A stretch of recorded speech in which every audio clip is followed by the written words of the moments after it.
Now welcome to another lightning response video, where this time the question comes to us from Russell Whitfield, who asked, "Hey Thor, as you mentioned, cancelled projects haven't been absolutely cancelled like Johnson's trilogy, apart from now.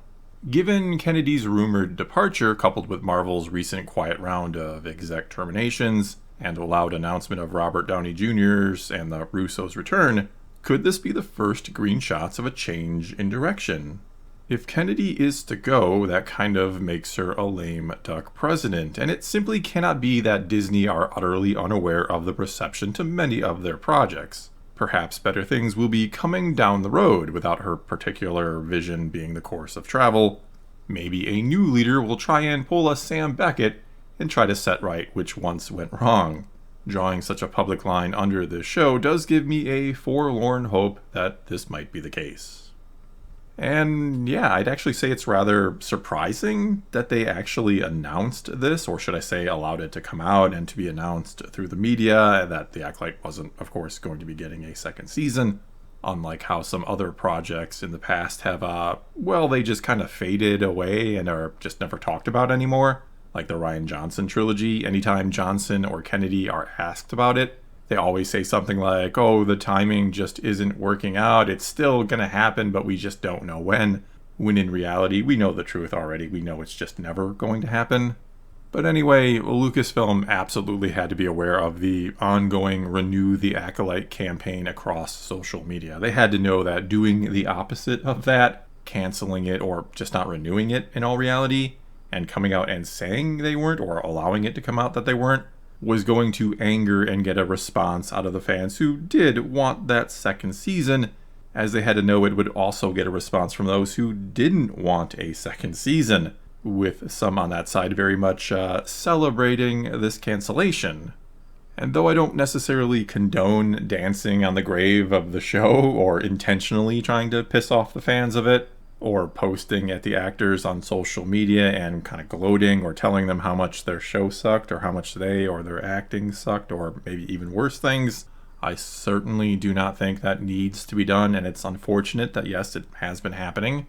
Nevertheless, you can certainly still be very happy that The Acolyte isn't getting a second season, which I see some people, those who of course liked it, saying, "Why would you celebrate this? If you didn't like it or you didn't even watch it maybe, why would you even care? Why not just let us get our second season and leave us alone to enjoy it?"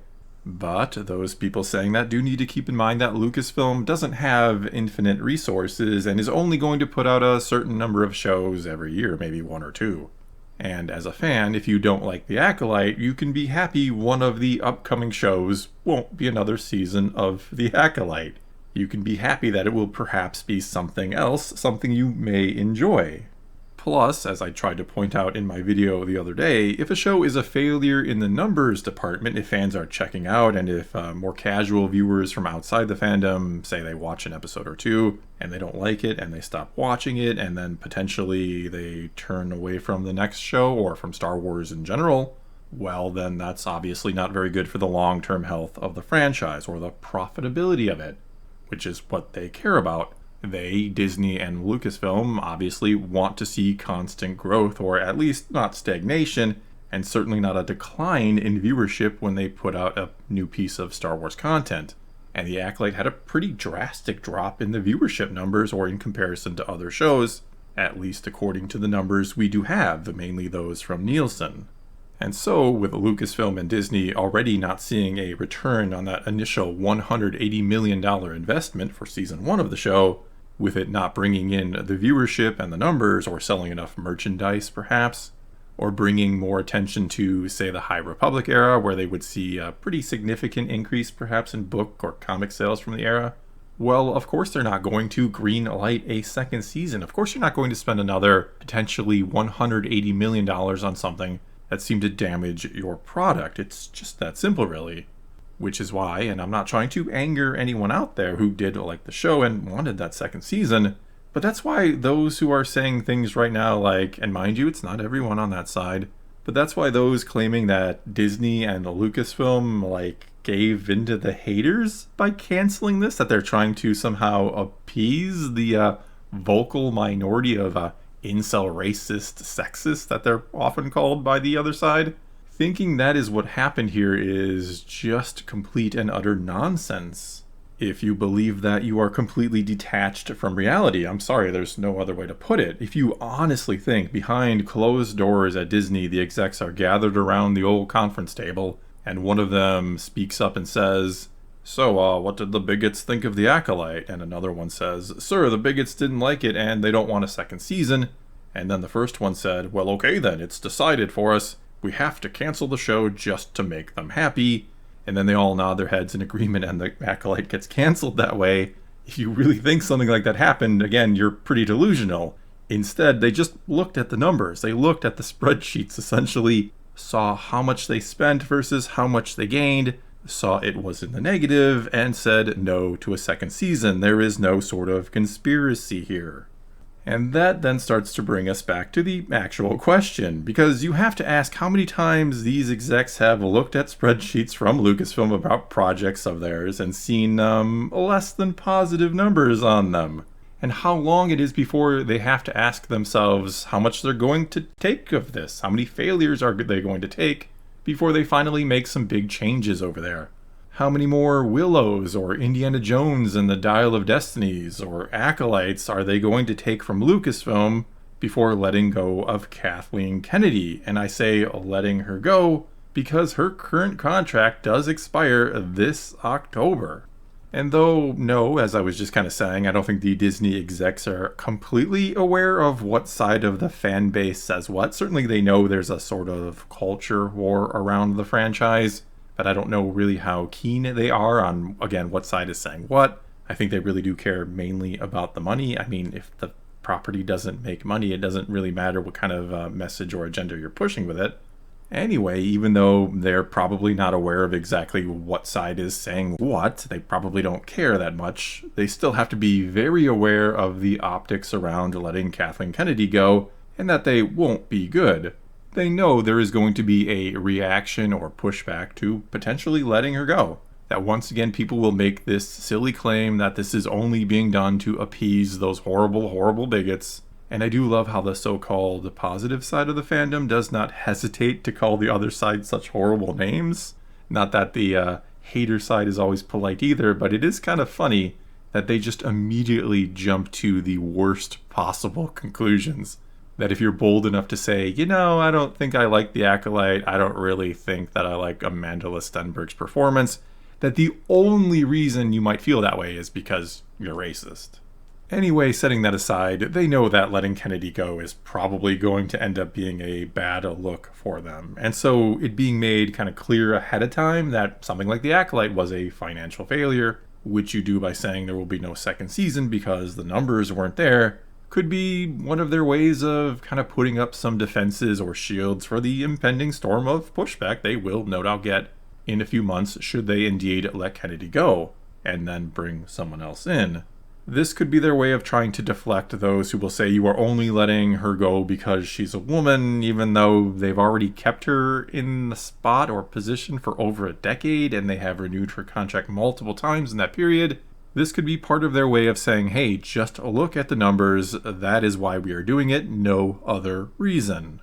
And though that is just pure, unfounded speculation from me, you really do have to wonder what Disney thinks of Kennedy's performance behind closed doors. What do they really think about her and say about her? You have to wonder if they see the failure of the Acolyte, that $180 million gone up in smoke, not to mention previous failures, like I mentioned before, things like Willow and the Dial of Destiny, which pretty much ended the Indiana Jones franchise.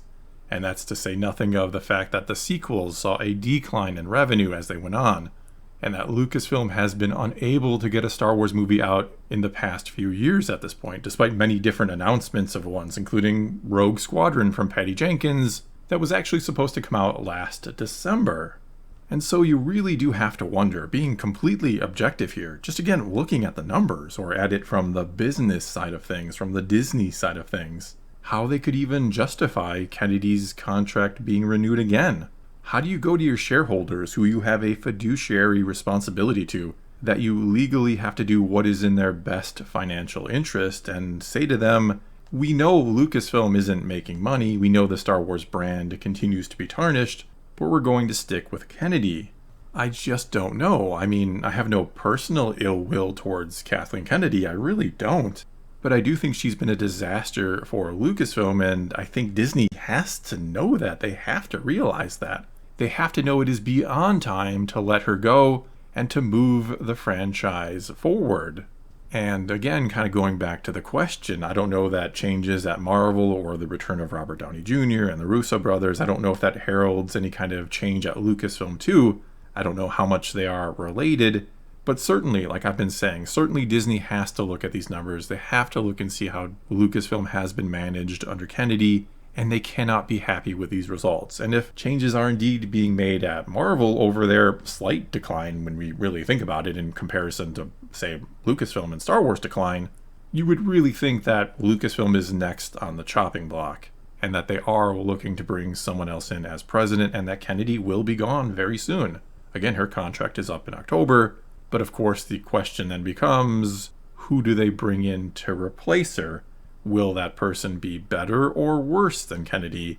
Though I do think initially there is just going to be excitement around this. I think this is the best way to reinvigorate the franchise. I think there are, as I've argued before, there are a lot more people than some want to realize or admit that have left the franchise. And Kennedy being gone and someone else coming in and kind of promising a whole new direction and kind of talking about a new focus on the fans and trying to get back to what Star Wars really means or is all about or whatever they might say. They're going to say something like that in one way or another. But something like that could be exactly what this franchise needs. They do need something, and that something is certainly no longer Kathleen Kennedy. Well, that's all I got for you this time. Now it is your turn to take to the comments below and tell me what you think about all this. Were you surprised that they announced the cancellation of the Acolyte? Could this be alluding to more and bigger changes to come? Or, of course, you can always ask a question for a future lightning response video. All you gotta do is start your comment off with "Hey Thor" and then ask away. But whatever you choose to do, leave a comment below and let's talk some Star Wars. And until next time, thanks for watching.